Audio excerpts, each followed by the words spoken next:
2016 LDF സർക്കാർ അധികാരത്തിൽ വന്നപ്പോൾ പെട്രോൾ ഡീസൽ നികുതി നിരക്ക് കൂട്ടിയിരുന്നില്ല എന്ന കാര്യം ഓർക്കണം.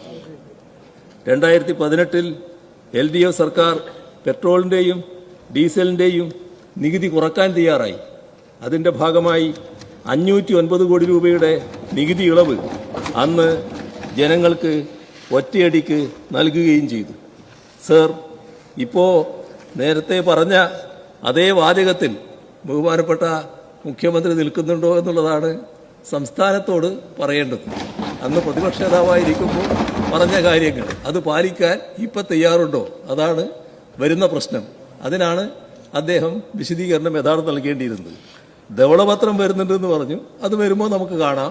അതിനെക്കുറിച്ച് എന്താണോ പറയാനുള്ളത് ആ ഘട്ടത്തിൽ ഞങ്ങൾ പറഞ്ഞോളാം. ആ ധവളപത്രം എന്ന ഉമ്മാക്കി കാണിച്ച് ഞങ്ങളുടെ വായടപ്പിക്കാൻ ശ്രമിക്കരുത് എന്നാണ് മുഖ്യമന്ത്രിയോട് പറയുന്നത്.